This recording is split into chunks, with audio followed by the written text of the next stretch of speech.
Leave your house keys. You're not welcome here. That's what my sister said at Thanksgiving dinner, no less. She stood up in front of our entire extended family, raised her glass like she was giving a toast, and instead handed me humiliation. My parents didn't say a word. They just sat there, silently watching me be exiled from my own home. I didn't scream. I didn't argue. I simply placed my keys on my dinner plate right between the mashed potatoes and cranberry sauce and walked out without looking back. But what they didn't know was this. The house was in my name. And the next morning, when the mortgage company called them to verify a 990 ownership transfer they had tried to push through behind my back, everything changed. Let me tell you how my family's betrayal over a house turned into something much bigger. Growing up, I was the dependable one, the responsible daughter, the one who didn't argue, didn't ask for much, and got straight A's without being reminded. While my sister Lily dyed her hair blue, dropped out of college, and burned through every job she touched, I was quietly building a life I thought my parents would be proud of. They weren't. No matter what I achieved, it was treated like background noise to Lily's latest crisis. She was the sensitive one, the creative soul, the one who needed more support. I was just Rochelle's one who'd be fine no matter what. And because of that, I was left to fend for myself, emotionally, financially, always.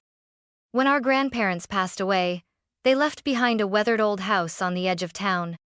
It wasn't in perfect shape, but it had character-arched windows, cedar walls, and the kind of silence you can only find in places with history. Everyone in the family saw it as a burden. I saw it as home. So, I bought it. I bought it from the estate fair and square using money I'd saved for years from working 70-hour weeks at an architecture firm. No handouts, no co-signers, just me and a terrifying mortgage. I poured everything I had into restoring that house. New roof, refinished floors, updated plumbing. Every nail, every brushstroke was mine. That place wasn't just property, it was proof. Proof that I could build something permanent, even when no one believed in me. When I moved in, no one helped. My parents didn't visit. My sister mocked it, calling it a witch's cabin. But suddenly, when the renovations were done and the house looked like something out of a magazine, everyone remembered it existed. Especially Lily. She started dropping hints. That house has so much space for one person. Imagine what it'd be like if Tyler had a backyard like that. Her son, Tyler, was 5. He was sweet and smart, but Lily used him like a human shield to justify anything. And my parents? They encouraged it. "You should share, Rachel," my mom said once. "Lily needs stability. You have so much already." I didn't respond, but I remembered. When Thanksgiving came around and I offered to host, I thought maybe, just maybe, this would be a turning point. A sign that I was finally seen as part of the family again. Not just the convenient, silent background character. I couldn't have been more wrong. Looking back now, I realize the signs were everywhere. They weren't subtle, either. I just didn't want to see them for what they were. It started a few weeks before Thanksgiving. Lily called me out of the blue, unusually cheerful. She asked how the house was coming along, then pivoted almost immediately. "Do you have a will yet? Just curious, with everything you've worked for. You never know." I laughed it off. "I'm 35, not 80. But she pressed. "Well, it's a big property. What happens if something happens to you?" The conversation stuck with me, not because of what she said, but how casually she said it. It felt like she wasn't asking out of concern, but calculation. Then my mom came over uninvited for the first time in months. She stood in the doorway, arms crossed, eyes sweeping the living room like she was mentally redecorating it. "I forgot how spacious this place is," she muttered. Your sister and Tyler could really thrive in a home like this." She then asked for copies of some of my paperwork. "Just in case something happens," she said again. That phrase was becoming a pattern. She wanted to store a few family documents in my office. Old tax forms, photo albums, even some of my grandparents' estate papers. I should have said no. I didn't. A few days later, I got a message from a distant cousin who had heard I was giving the house to Lily. Is it true? She asked. Everyone's saying your parents are helping transfer it so Tyler has a proper inheritance. I was stunned. I'm not giving anyone anything, I replied. She didn't answer. I confronted my mother gently that weekend. I've been hearing rumors, I said, about the house, about Lily. She didn't deny it, just smiled. Sometimes families rearrange things to meet everyone's needs. You'll understand when you have children. I didn't respond. I didn't need children to understand betrayal. Then came the final straw before the dinner. My father called not to ask how I was, but to ask about the house title. Is it in your name alone? He asked. Did the lawyer file it as personal property or shared family estate? The word shared made me cold. Why are you asking? Just making sure things are handled properly, he said. Wouldn't want confusion if something happened. There it was again. If something happened? But still, I didn't push back. I wanted peace. I wanted to believe that no one in my family would ever try to take something from me. I was wrong. And on Thanksgiving Day, all those little clues came crashing into clarity with one sentence from Lily that tore through me like a blade. Thanksgiving Day arrived cold and bright, the kind of crisp afternoon that made the leaves glow gold outside the dining room window. I'd spent the morning basting the turkey, lighting cinnamon candles, and setting the long reclaimed oak table with the good china I'd inherited from my grandmother. This wasn't just a dinner, it was a peace offering, a gesture, a chance, I hoped, to feel like a family again. Everyone showed up around 4. My parents came first, carrying a store-bought pie like it was a peace treaty.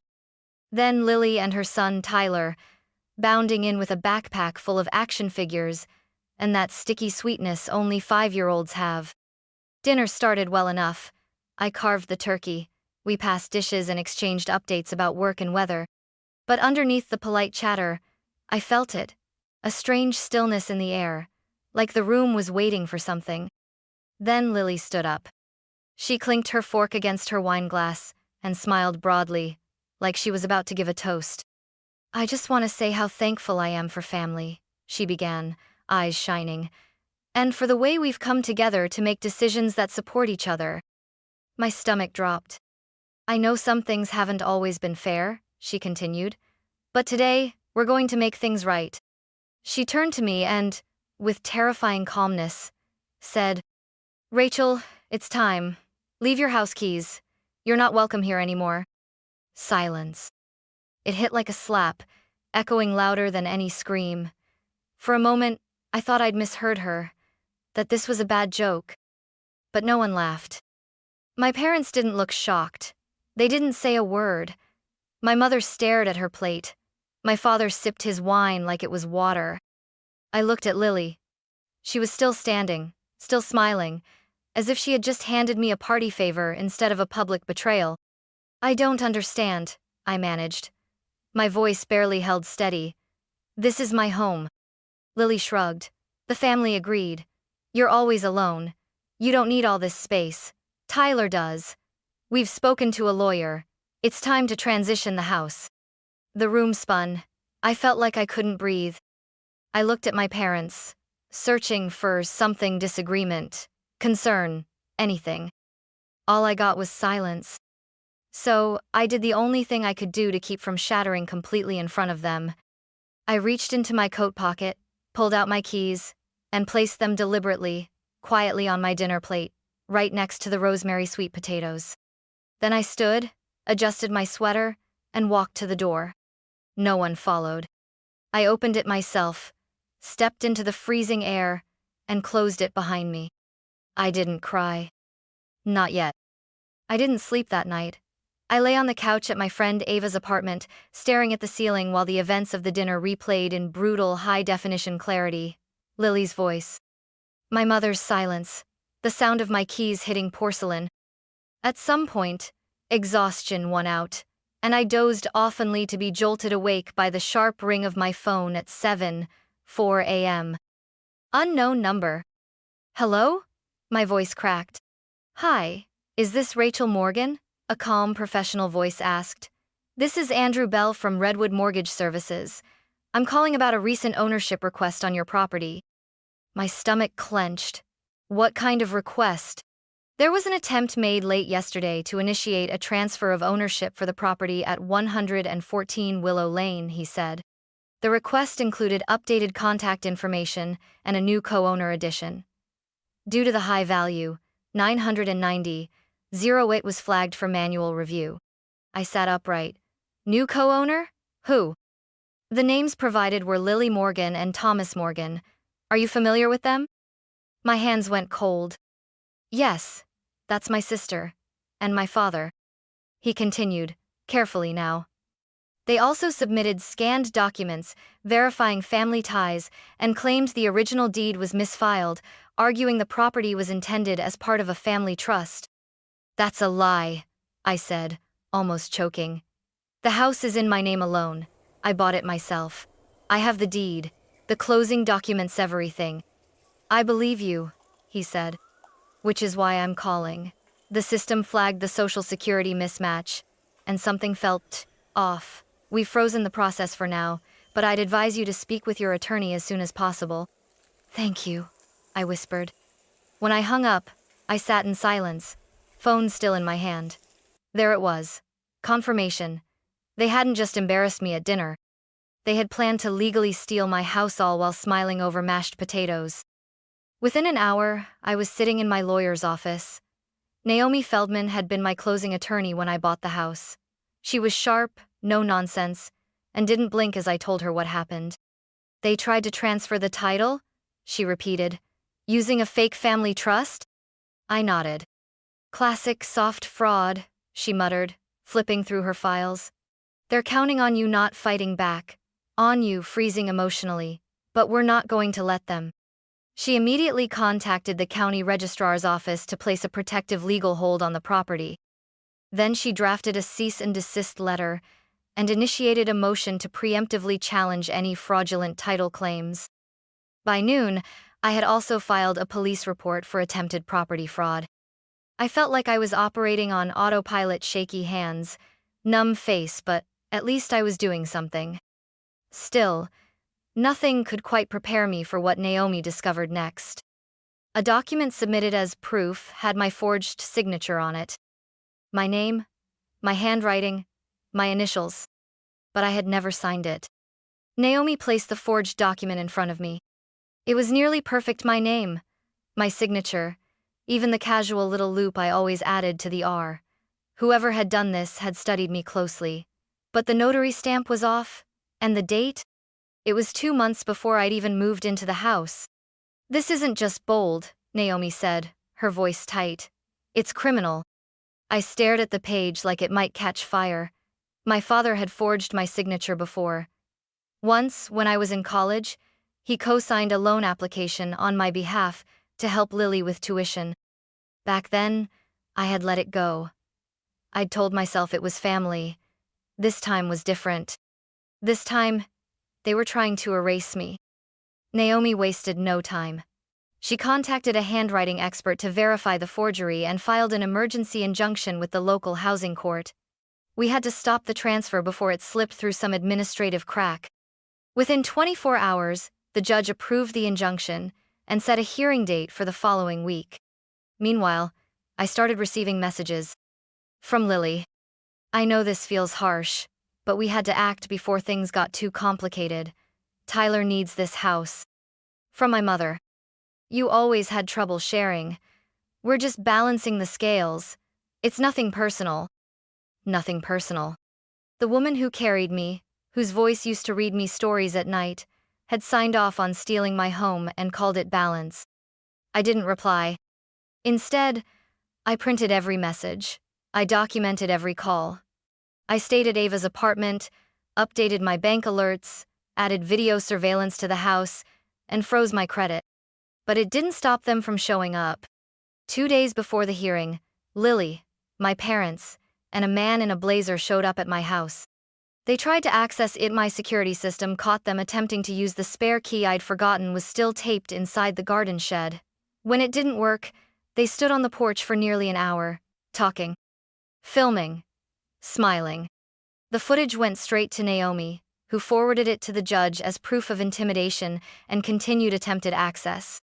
They think they're untouchable, Naomi said, but they're about to learn otherwise.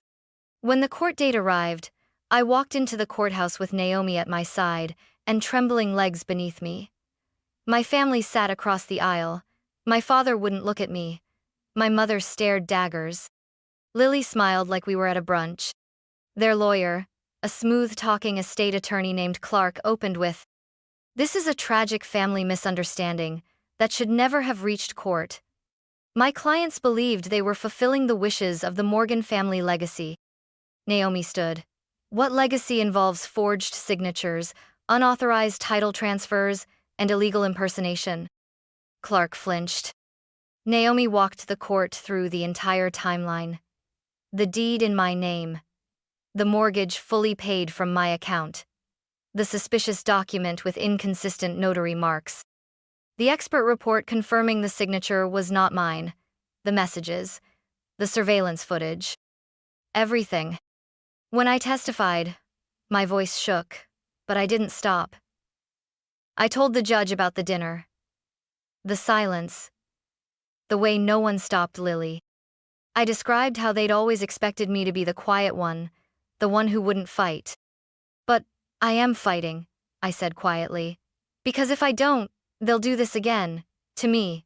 To someone else. They don't believe I deserve to own anything they can't control." Lily's smile faded then. When the judge ruled, it was swift. "This court finds the attempted transfer unlawful. Further, based on the evidence of forgery and intimidation, I'm authorizing a temporary restraining order and referring this case for criminal investigation. Ms. Morgan retains full and exclusive ownership." I didn't cry. I didn't cheer. I just breathed. It was over. Or so I thought. The restraining order gave me 90 days of space, but silence wasn't peace. My parents didn't try to reach me directly again. Instead, I started getting emails from extended family members. Some were curious, some accusatory. "I heard you took your family to court? Over a house? Your mom's been crying every night." "Lily's just trying to raise a child, Rachel. You always were private." Private. That was the word they used instead of independent. Instead of boundary setting. Instead of the only one who ever paid her own bills. I didn't respond. Instead, I sat on the floor of my now empty house, surrounded by files, surveillance printouts, the restraining order documents, and a deep, relentless ache in my chest. I had won.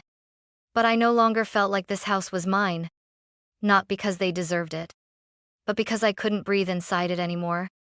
Every corner reminded me of a conversation I now questioned. Every window echoed their silence. Every floorboard, once sanded by hand, now felt like part of a battlefield. So I made a decision. I listed the house for sale. It took less than 3 weeks. A young couple, bright, in love, pregnant with their first child, fell in love with it the moment they stepped inside. I watched them walk through the garden I had rebuilt, touch the walls I had painted, and I felt something strange and liberating. Relief. I signed the papers. I handed them the keys. And for the first time since Thanksgiving, I smiled without effort. With a portion of the proceeds, I established a small foundation, the Haven Fund. It would provide legal support and emergency housing grants for women facing family-based financial abuse. I partnered with Naomi. We built something real out of something rotten. People ask why I didn't just keep the house and move on. But I wasn't interested in rebuilding over ashes. I wanted clean ground. I wanted to choose joy without ghosts haunting the walls. I found a small loft in a converted textile mill across town, open beams, brick walls, sun flooding in every morning. It wasn't grand. It wasn't inherited. It was entirely mine, built from nothing but earned peace. I never spoke to Lily again. My mother sent one final message, handwritten. "If you'd rather live without us, so be it, but we didn't raise you to be this cold." I didn't answer. Because the truth is, they didn't raise me. They raised a version of me they could manage. The rest, I raised on my own. 1 year later, I hosted Thanksgiving again. Not in that old house, someone else was making memories there now, and I was glad for that. This time, it was in my loft. The ceilings were lower, the table smaller, but the laughter was louder. Ava came early and brought candles. Naomi arrived with a bottle of wine and a stack of coasters, shaped like tiny houses. My coworker Julian brought his famously dry cornbread, and even my upstairs neighbor stopped by with pumpkin pie. She swore she didn't burn. She did. There were no place cards. No family politics. No chairs held by people silently watching you get exiled. Just warmth and music and people who showed up because they wanted to, not because they felt entitled to a seat. At one point, Ava raised her glass and said, "To Rachel, for building a life you don't have to apologize for." Everyone clinked glasses. I didn't cry, but the lump in my throat was real. Later that night, after the last dish had been washed and the last candle had flickered out, I stood by the window and looked out at the quiet street below. A year ago, I had left my keys on a dinner plate and walked out of a house that no longer felt safe. Today, I locked the door behind people I trusted and felt completely at home. That's the thing about freedom. It doesn't always come with a parade.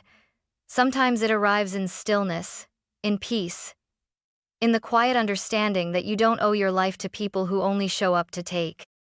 I didn't rebuild the same life they tried to take from me.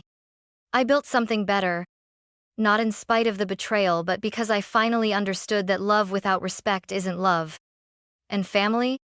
Family isn't who shares your blood. It's who honors your boundaries, celebrates your growth, and never demands the keys to your soul in exchange for their approval.